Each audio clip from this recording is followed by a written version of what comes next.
자, 이제 15절 들어갑니다. 마태복음 5장 15절. 사람이 등불을 켜서 말 아래에 두지 아니하고 등경 위에 두나니 이러므로 집안 모든 사람에게 비치느니라.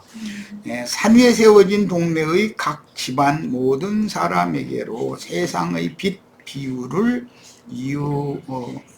이어가는 말씀을 하셨는데, 각지의 성읍들에 세워진 주님의 교회들은 주님의 집이요, 각지에 있는 주님의 교회들에 모이는 신자들은 하늘의 쉬운 산 위에 이른 장자들의 교회인 주님의 권속이 모여서 사는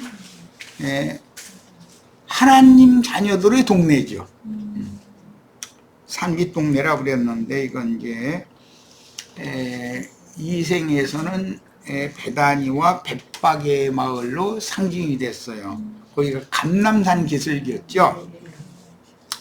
이 주님의 집안에 거하는 천국 백성들과 세상 나라 사람들을 의도적으로 지금 세상의 빛이다 그랬는데, 그 빛이 근원지는 산 위에서 세상으로, 이게 산 아래 동네로 비치는 빛이 되어야 된다. 너희는 그런 빛이다, 이렇게 말씀하신 거예요.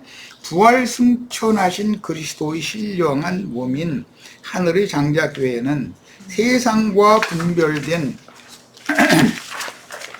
산 위에 있는 동네이며, 세상의 각 지역, 이것은 각각의 성들, 각지 성읍들을 말해요.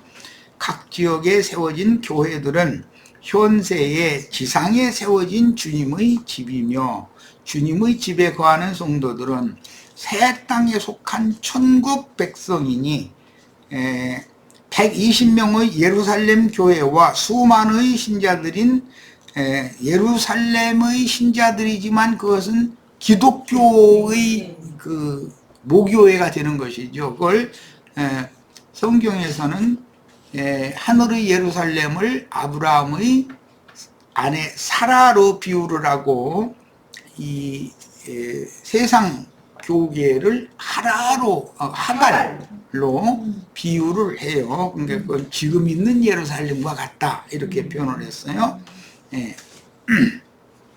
그러니까 이미 사도행전에 교회를 세울 때부터 120명의 참 제자들의 모임인 예루살렘 교회와 수만이나 되는 유대교는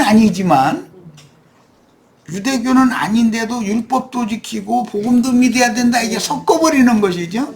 그런 무리가 있는데, 이게 오늘날 기독교계가 참 자유자인 영적 어머니와 종의 신분인 영적 어머니 두 교회가 있다라는 말이에요. 그래서 자유하는 자인 사라로 상징되는 하늘의 교회도 있지만, 종의 신분인 하갈로 대표되는 죄와 사망과 세상의 그 영에 의해서 종노릇하는 포로 생활을 하는 그런 교회도 있다는 거예요. 그런데 숫자는 하갈교회 숫자가 더 많죠. 이게 참 비밀이죠. 하갈교회는 남편이 없는데도 자식을 그렇게 잘 낳는다는 거잖아요. 그러니까 전부 뭐 간음에서 낳은 자식이라는 뜻이지. 이제 이런 것이 다 암시들이죠. 각 성에 세워진 교회들의 목회자들인 천국 복음을 맡은 증인들은 주님의 집안을 비추는 빛이신 그리스도의 반사체들이며, 밝은 빛을 받은 산 위 동네의 집은 반드시 어둠의 세상을 이기고 어둠의 권세를 물리치는 역할을 하게 된다는 뜻입니다. 빛이 비춰주면 어둠은 물러가게 마련이죠. 그런데 세상의 빛이라고 하는 것은 거짓빛이라는 것이지, 그냥 어둠이라고 해서 어둠을 생각하시면 안 되는 거예요. 가장된 빛이죠. 광명의 천사들을 가장한 어둠의 천사들이 세상 나라를 지배하는 거기 때문에, 히브리서 12장 22절로 24절에 나오는 장자들의 교회는 계시록 12장에서 철장으로 만국을 다스릴 사내를 해산한 한 여자인 장자들의 모친으로, 여기 장자라는 건 영적 장자를 말하는 거예요. 장자들의 모친으로서 여자는 해산함으로 구원을 얻는다. 디모데 전서에 이렇게 돼 있죠. 믿기만 하면 구원을 얻는다는 말만 있는 것이 아니에요. 여자가 해산을 함으로 구원을 얻는 말씀도 있어요. 자, 이런 말씀을 성취하는 산 위의 동매인이 신부성을 보려면 성령께 이끌려서 크고 높은 산으로 올라가야 합니다. 계시록에 보면 어린 양의 신부를 보일 때는 크고 높은 산으로 요한을 이끌어가서 보여주셨고, 많은 물이 앉은 큰 음녀를 보여주실 때는 광야로 내려가서 보여주셨다, 이렇게 돼 있죠. 자, 제자들 개인이 소금이요 빛이라고 하신 말씀을 산 위 동네와 산 위 동네의 각 집으로 확대 적용하신 것은 하나님이 받으실 제물의 맛을 내는 소금이시며 세상의 참빛이신 주님 자신을 어떻게 말씀의 참맛과 생명의 빛을 이룬 세상에 영향을 끼치게 하실지를 암시해 줍니다. 세상 쪽에는 뭐 믿는 이들이 세상에 선한 영향을 끼쳐야 된다, 이런 걸로 많이 설교를 하죠. 좋은 얘기예요. 나쁜 영향을 끼치면 쓰겠어요. 그런데 말은 그렇게 하는데 전부 기독교계 세상을 다 썩게 만드는 원인 제공을 기독교계에 간다는 거예요. 이게 문제죠. 나쁜 영향을 끼치고 있는 거죠, 목사들 자신이. 등경을 말 위에 놓는다는 뜻은 곡식을 되는 말을 엎어놓고 그 위에 등경을 놓던 당시의 생활관습을 예로 들어서 주님의 집안을 밝게 하는 빛을 발하는 등경은 집안 어디에 감추어 두지 않고 공개한다는 뜻이므로, 뭐 집안에 빙 둘러 앉았으면 한 가운데다가 말을 엎어놓고 그 위에다가 뭐 불을 이렇게 올려놓는다 이 말이, 그러면 방 구석구석까지 다 빛이 밝혀지죠. 이제 이런 것을 비유를 하신 말씀인데, 빛의 말씀을 맡은 증인들은 주님의 집안에서 공개되고 드러나게 마련인데, 주님의 집은 산 밑 동네로 상징이 되었다, 그런 말이에요. 산 아래 동네는 세상이죠. 세상의 빛이고 세상의 소금, 이걸 대비하는 말이에요. 등경을 엎어놓은 말 아래, 즉 말 속에 두지 않는다는 뜻은 빛을 차단하지 않는다는 뜻으로, 그 당시 유대교 랍비들이 야훼 하나님의 말씀을 율법 제도와 율법 종교의식 속에 감추어 두고 이방 세계에는 말씀을 전하려고 하지 않았던 것을 지적하시는 말씀이다. 유대인들은 자신들만은 선민이고 이방인들은 하나님의 말씀을 받으면 안 되는 사람들이요. 그래서 자신들은 빛의 자녀고 이방인들은 어둠의 자녀다, 이렇게 극과 극으로 나눠서 판단하면서 이방인들과는 한자리 안에서 음식도 먹지 않아. 그런 습관을 가지고 있었다는 것이죠. 그런데 예수님이 오셔서는 유대인이든 이방인이든 다 똑같이 내가 전하는 이 천국 복음의 말씀을 영으로 듣고 마음으로 믿어야 구원을 받는다, 유대인이라고 구원받은 게 아니라, 이러니까 이제 유대인들이 성질난 거죠, 말하자면. 그러므로 이제부터 천국 말씀을 맡은 주님의 제자들은 천국 말씀을 듣고 주님의 이름으로 모이는 천국 백성들에게는 그 누구에게도 천국 복음의 비밀을 감추어 두려 하지 말고 밝혀서 공개하라는 뜻이 암시되어 있는데, 기독교계에도 똑같은 말씀을 선포를 해도 그들은 자신들 스스로 빛을 차단하는, 이제 그게 죄성이라면 죄의 담이라는 건데, 육적 자아를 가지고 하나님의 말씀의 참 빛을 거부한다 이거예요. 딱 막아버린다 이거. 그러니까 기독교계 사람들은 빛의 말씀을 통해서 생명의 빛을 받아들일 수가 없는 거예요. 육적 자아라고 하는 죄의 담이 자신의 영에 비춰 투과되어져서 비칠 수 없게 막고 있기 때문에 그 뭐예요? 타락한 인간들의 종교성, 교리 지식으로 알고 있는 그 관념이 굳어져 있다 그 말이에요. 그것을 성경에서는 죄의 담이다 이렇게 말하는 거란 말이에요. 자, 본문에서 모든 사람에게 라는 말씀은 그 당시 유대교 지도자들이 자칭 자신들은 거룩한 하시디안이라는 건 분별되어진 사람들 그런 뜻이에요. 하시딤이라고 그러죠. 하시디아님을 자처하면서 세리와 창기와 모든 이방인과는 접촉하는 것을 꺼리며 자신들은 거룩하게 분별된 사람들이라는 그런 관념, 그 뭐라고 하면 자긍심이 너무 강했다. 이게. 그것이 사실은 죄의 담이 되었다 하는 거예요. 배타적인 관념으로 대하던 히브리인 누구 세리 장기 모든 죄인들 이방인들을 배타적으로 대했단 말이에요. 자신들만 선민이다 이러고 그런 히브리인들의 우월주의를 타파해야 한다라는 강력한 메시지다 지금 주님이 오셔서 하신 말씀은. 그러면 이방인들은 이제는 자신들의 그 자긍심이 무너지는 말을 그 사람들은 견뎌나들 못하거든. 목사나 뭐 우리나라 대통령도 그렇지만 모든 사람은 다 그래요. 자존심 건드리면은 그것은 막 바르고 막 여기 파래지다가 하얘지다가 나중에 거품이고 막 나자빠져 버리죠. 이것이 뭐냐? 그는 죄가 그 육체라고 하는 육적 자아 속에 죄가 왕노릇하는 사람이라는 증거다 이거예요. 분별력이 없어져 버려. 그렇게 분을 품고 경노하고 경증을 일으킨다고 그러죠. 예. 그런 특성이 있는 사람들은 이 진리의 말씀을 자기 안에 자기 스스로 딱 갇혀가지고 다루는 것은 절대 용납을 할 수가 없는 사람인 것이거든. 이 사람들이 누구냐? 유대교 지도자들이었다는 거예요. 그런데 예수님이 오셔서 그들의 그 육적 자아를 허물어뜨리려고 하는 말씀 선포를 하니까 막 견뎌나들 묻어는 거죠. 자,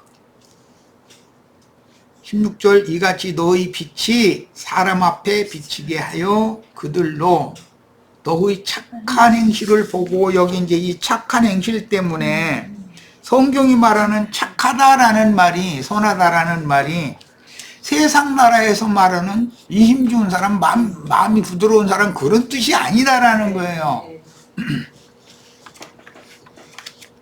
선한 선생은 하나님 한 분뿐이죠. 그러니까 인간이 착한 사람이 있을 수가 있다 없다? 하나님 한 분 외에는 선한 사람이 있을 수가 없는 거예요. 그런데 제자들 보고 너희의 선한 행실을 보고 그랬는데 산이 동네에 빛을 발하는 제자들의 선한 행실이라는 것은 처음에 얘기했죠. 이 천국 복음을 위하여 천국을 위하여 생명을 바쳐서 순교자가 되어서 전도하는 것을 말하는 거단 말이에요. 그것이 착한 행실이에요. 하늘에 계신 너희 아버지께 영광을 돌리게 하라. 너희 착한 행실이란 천국 복음을 전파할 사명을 맡은 제자들이 천국 복음을 전파하며 회방하는 자들에게 박해를 당해도 굴하지 않고 충성을 다함으로 목숨도 기꺼이 바치는 본을 보이라는 뜻이지 세상 기준의 선행이라 옳음을 행하라는 말씀이 아니다.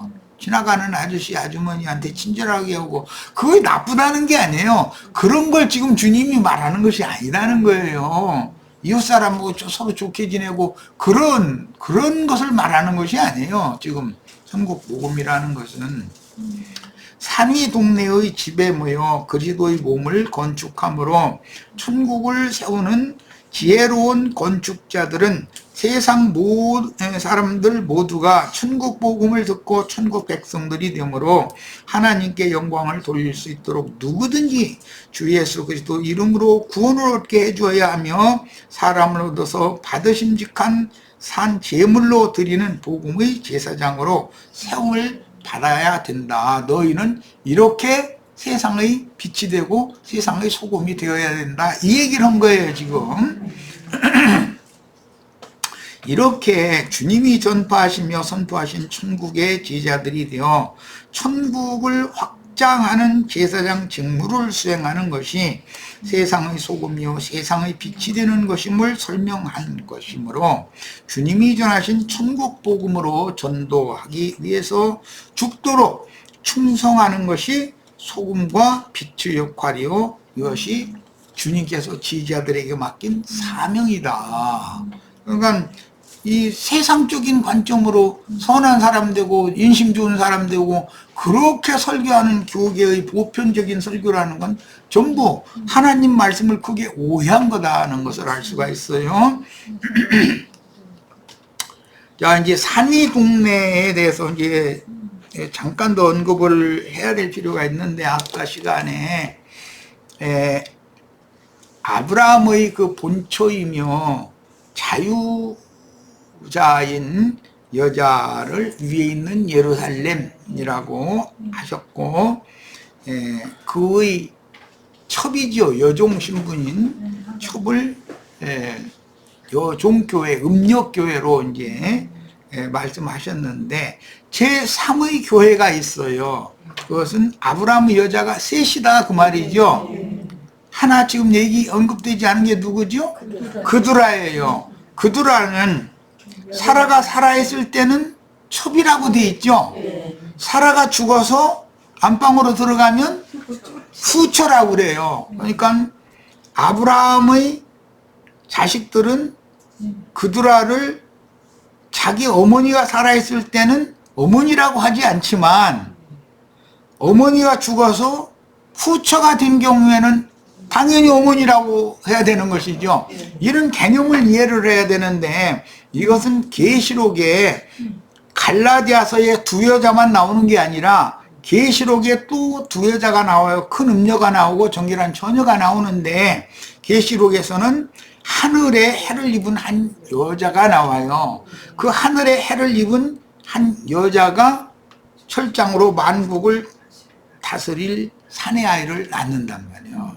이게 그 여자는 아브라함으로 말하자면은 세 번째 여자죠. 제3의 교회다. 이게 하나님의 입장에서 보면. 자, 그러니까 지금 우리는 성경을 이해할 때 계시록의 12장에 나오는 하늘에 해를 입은 한 이적의 여자에 대해서 깊은 관심을 갖고 이것을 추구해야 된단 말이에요. 아시아에 있는 7교회가 있지만 그 7교회는 그 중에서 이기는 자들을 빼내면 하늘의 장자들의 어머니가 되겠죠? 야, 그런데 그 음료 교계에서 아무리 전도를 해도 끝까지 나오지 않아. 그러면 종의 자식으로 남겠다 그 말과 같은 말이죠. 네, 큰성 바벨론에서 70년 포로 기간이 끝났기 때문에 이제 우리가 새 예루살렘과 새 땅으로 우리가 돌아가야 된다. 아무리 전도를 해도 바벨론에서 성공한 사람들은 나올 수가 없어요. 바벨론에서 70년 동안 모진 고생만 하고 거기에서는 뿌리를 내릴 수가 없었던 사람들은 나팔을 부는 증인들의 나팔 소리가 들린단 말이에요. 그들은 돌아오게 돼 있어. 그들이 돌아오면 예루살렘이 새 예루살렘이 되는 것이고 그 팔레스타인 땅이 새 땅이 되는 것이단 말이야. 그래서 돌아온 무리 중에는 소수가 돌아오지만 10분 1은 예루살렘에 거하고 나머지 9분은 그 땅에 거한다. 이제 이렇게 됐는데 이런 모든 말씀에 대해서 영감을 가지고 깊이 있게 깨닫고 해석을 하셔야 돼. 주님이 말씀하시는 것은 후사들의 어머니인 장자들의 교회를 회복하는 거예요. 주님이 세운 교회가 세속화되지만 세속교계에서 이기는 자들을 빼내가지고 장자들이 하늘에 해를 입은 한 여자를 회복하는 것이 성경 말씀이다. 이게요. 이것을 산에 있는 동네라고 비유를 했다. 이것은 오늘은 이제 이 정도 얘기를 하고 이런 말씀은 앞으로 이제 깊이 있게 다룰 수밖에 없는 시간이 이제 와요. 자, 이번에는 마태복음 5장 17절로 19절 보겠습니다. 내가 율법이나 선지자를 폐하러 온 줄로 생각하지 말라. 폐하러 온 것이 아니요 완전하게 하려 함이라. 그러면 모세의 율법은 불완전하다는 말이죠. 유대인의 율법은 폐해야 된다는 말이죠. 모세의 율법은 완전케 해야 된다는 말이에요. 자, 이 말을 잘 이해를 하셔야 돼요. 모세의 율법을 유대교인들은 크게 오해해서 유대인의 율법으로 변질시켰죠. 그것은 모세에게 주신 말씀이 아니에요. 인간 교훈이 거기에 섞여 있는 거예요. 그것은 유대인의 율법이라고 그래요. 예. 모세의 율법과 유대인의 율법은 다른 거예요. 비슷하지만 다른 거예요. 그리고 그리스도 율법은 또 달라요. 자, 그리스도 율법은 모세의 율법을 완전케 한 법이고 유대인의 율법은 폐기해야 되는 법이다 이 말이에요. 이걸 잘 이해를 하시고 이제 말씀에 들어가는 거예요. 자, 그러니까 여기서 율법이나 선지자를 폐하러 온 줄로 생각하지 말라라는 말은 모세에게 주신 말씀이고 선지자들에게 주신 말씀은 폐해지지 않는다 지금 그 말이죠. 그러면 그것은 완전케 해야 된다라는 말이야. 모세와 선지자에게 주셨던 말씀은 완전케 해야 되고 유대교 랍비들에게 율법사 서기관 바리새인 자신들만은 거룩한 성민이라고 자부하고 있는 그런 율법 종교 지도자들에게 자신들이 지식의 말씀을 맡았다고 자부하고 있는 그 유대인의 율법 말씀은 폐기하러 오셨다 그런 말이에요. 이 말을 잘 이해를 하시고 이제 그 다음에 신약 성경을 읽어야 돼요. 그러니까 완전케 해야 되는 율법도 있음과 동시에 폐해질 율법이 당연히 있는 거죠. 예. 진실로 너희에게 이르노니 천지가 없어지기 전에는 천지는 반드시 없어지죠. 주님 말씀에는 천지는 없어지겠으나 라고 또 말씀하셨어요. 그러니까 태초에 하나님이 천지를 창조하셨다 그랬는데 그 천지는 없어지는 거다. 없어지는 천지가 있는데 창세기 1장에 나오는 천지는 새롭게 하는 새 하늘과 새 땅으로 완전케 하는 것이지 그건 없어지는 것이 아니에요. 그러나 뱀이 아담과 하와를 미혹해서 타락시킨 그 천지는 없어지는 것이란 말이에요. 그러니까 이걸 아담 세계의 천지는 없어지는 것이고 창세기 1장 1절의 천지는 새 하늘과 새 땅으로 새롭게 하는 거예요. 이런 성경의 의미를 잘 생각을 깊이 하셔야 돼. 자, 그래서 천지가 없어지기 전에는 율법의 1.1핵이라도 결코 없어지지 아니하고 다 이루리라 그랬어요. 그러면 여기 말하는 율법이라고 하는 말은 시내산에서 모세에게 맡긴 하나님의 말씀이다. 그런데 그 말씀을 받아들인 유대인들이 우상숭배를 하는 자들에 의해서 변개시켰죠. 다 변개시킨 것이 아니에요. 99%는 진리 말씀이에요. 거짓 선지자가 사람의 교훈을 섞는 것은 누룩은 조금만 섞는 거예요. 생수에다가 사람 죽이려고 작정한 자들은 동물을 물만큼 많이 섞는 건 아니에요. 아까 내가 비유를 했어요. 자, 그러면 율법의 1.1핵이라도 결코 없어지지 아니하고 다 이룬다라는 이 말은 마음과 생각의 산돌판에 기록하시는 새법인 그리스도의 율법으로 완전케 한다라는 말이에요. 모세의 율법은 그리스도 율법이 되는 것이고 유대인의 율법은 폐기하는 거예요. 예. 자, 이것을 명확하게 하셔야 돼요. 자, 천지가 없어지는 얘기도 마찬가지예요. 창세기 1장 1절 태초에 하나님이 창조하신 그 천지는 없어지면 안 되죠. 회복되는 것이지 새하늘과 새 땅으로. 왜? 중간에 아담 세계의 처음 하늘과 처음 땅이라고 하는 그 저주, 하늘과 땅의 저주가 그곳에 임했으니까 그것은 당연히 폐해야 되고 원래 하나님이 창조하신 의도대로의 천지가 회복이 돼야 되는데 그것이 새하늘과 새 땅이고 그 안에 만물을 새롭게 하는 것이 새 창조물이고 이게 천국 복음의 목적이다. 이제 내가 지금 이 마태복음 5장을 길게 하고 있는데 메시지가 이제 12개나 나왔어요. 그래서 아직도 이제 7번 해나가는 중인데 12번까지 다 마치면 많이 밝아질 우리 형제 자매님들도 이게 하나님의 말씀에 대해서 오늘 교회가 너무 오해를 크게 하고 있어요.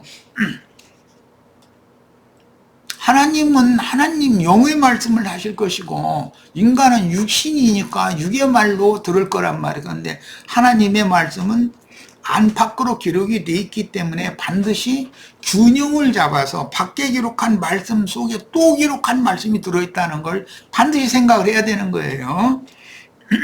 그래서 하나님의 의도대로 이 말씀이 풀려나가야 된단 말이에요. 자, 그러므로 누구든지 이 계명 중 그랬는데 모세의 율법 계명과 유대인의 율법 계명과 그리스도의 율법 계명은 다 각각 다르죠. 그러면 주님이 말씀하시는 이 계명이라는 건 지금 선포하고 계신 천국 복음 말씀을 말하는 건데 천국 복음의 이 계명이 이것은 완전케 하는 율법이다 이게요. 그래서 이 법을 새법이라고 그러고 하고 그리스도 율법이다 이렇게 말하는 거예요.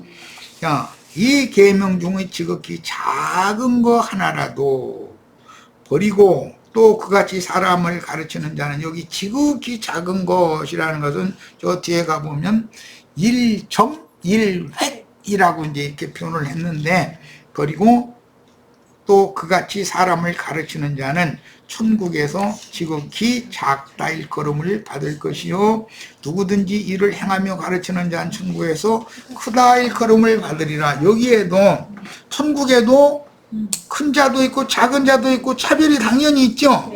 이건 주님의 말씀이에요. 그런데 기독교계 사람들은 목사들이 90% 이상이 뭐라고 말해요. 천국에 무슨 큰 자가 있고 작은 자가 있고 천국에 차별이 있을 수가 있냐고 이렇게 지금 가르치고 다 그렇게 믿고 있어요.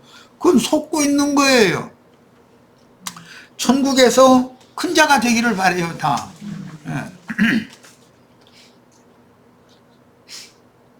세상에서 작은 자는 천국에서 큰 자가 되는 거예요.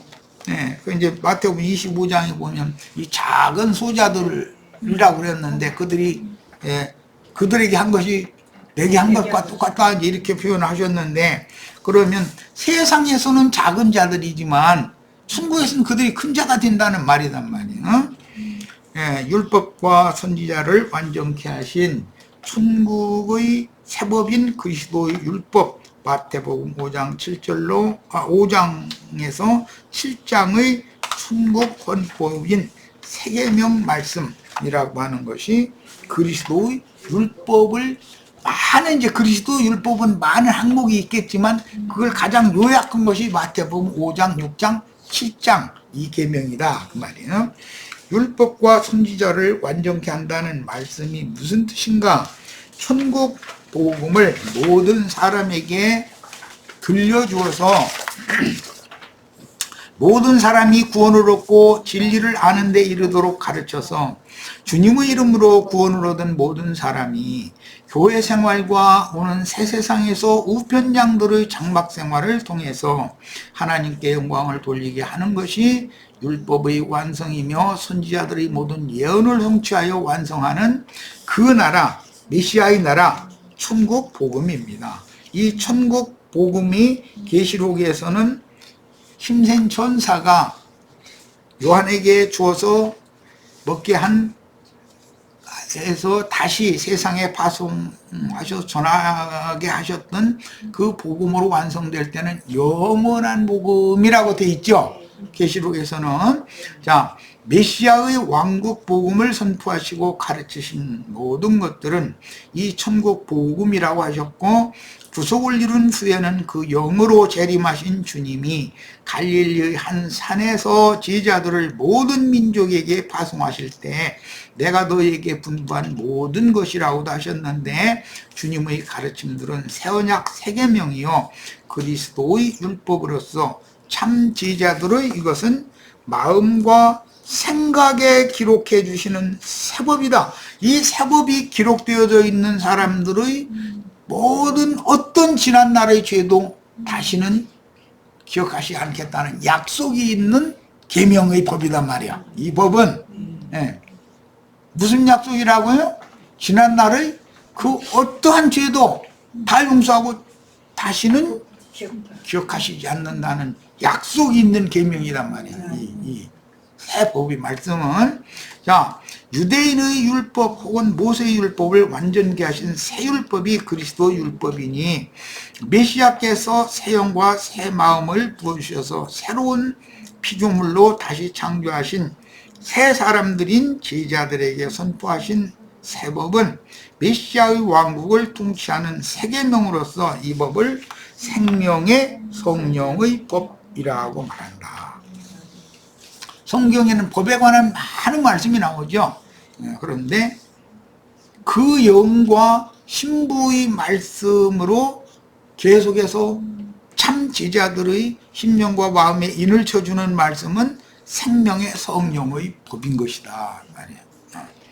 모세의 율법과 선지자들의 예언을 크게 오해한 유대교인들의 율법은 반드시 폐해야 하지만 모세와 선지자는 반드시 완전케 하여 더욱 강력히 세우고 실천해야만 그 나라 천국이 세상에 실현될 수 있으니 제자들에게 너희 의가 바리새인의 의보다 낫지 않으면 결단코 천국에 들어갈 수 없다고 단언을 하셨으니 윤리 도덕적으로 바리새인의 의보다 더 나아야만 천국에 들어간다, 그 말이 지금 아니죠. 그러면 율법자 바리새인 서기관 그런 율법 종교인들의 육신적인 의보다 못해야 들어간다라는 말이냐, 그렇게 해석하면 또 안 맞는 거죠. 이거는 그것은 윤리도덕법이라는 건 모든 사람의 마음에 새긴 율법이 다 양심에서 판단을 하기 때문에 예수님이 오셔서 그런 자연인들에게 더 완전한 법이라는 것은 하나님의 생명의 성령의 법인 거다. 이 생명의 성령의 법은 이제 다음 시간에 나눌 말씀부터는 훨씬 수준이 높죠. 유대인들의 법은 간음을 물리적으로 해야 간음한 거예요. 그러나 마음에 음식물 품고 여자를 쳐다만 봐도 그건 간음한 거예요. 미워만 하면 살인한 거. 그렇지. 미워하는 마음으로 누구를 바라보면 이미 살인한 거다 이랬어. 그러니까 이것은 인간적인 윤리 도덕으로는 해석할 수 없는 너무나 높은 법인 것이죠. 천국의 법이라는 건 이걸 완전한 법이라 그래요. 아까 내가 이제 약속 있는 첫 언약의 첫 계명 이야기를 예수님이 개혁하신 이 천국의 법 세법을 말하는 거다라고 했는데, 율법에는 내 부모를 공경하라 하는 그 말씀을 지키면 그 말씀이, 그 계명이 약속 있는 첫 계명이다 이렇게 돼 있죠. 자, 그러면 그 말씀을 육신적인 부모를 공경하지 말라는 말이 아니라 세상 사람 누구나 다 그건 율법 아니라도 다 지키는 거예요. 그런데 그 말씀의 의도는 하늘 아버지의 배필 짝인 교회를 믿는 성도들은 공경해야만 하나님의 저주를 복으로 바꿔준다는 약속이 있는 첫 번째 가는, 이것은 하나라는 뜻이 아니라 서수라고 그래. 이건 기수가 아니라 서수. 첫 번째 가는 계명이다 이거예요. 하늘 아버지와 교회를 공경하지 않는 사람은 약속을 받을 수가 없는 사람이죠. 저주의 법을 축복의 법으로 바꿔주신 약속을 복으로 받을 수 없는 사람들이에요. 이 문제를 잘 이해를 하셔서 교회의 권위에 대해서, 하나님에 대해서는 뭐 다 복종을 하지만, 하나님이라는 말은 말씀의 권위를 말하는 거예요. 하지만 그 말씀을 들려주는 데가 어디냐면 교회이기 때문에 교회의 권위에 대해서도 깊이 생각하고 공경해서 약속 있는 첫 계명, 즉 저주를 복으로 바꾸신 하나님의 약속이 나의 복으로 바꿔지는 그런 계명으로 잘 받으시길 바랍니다. 자, 마칩니다.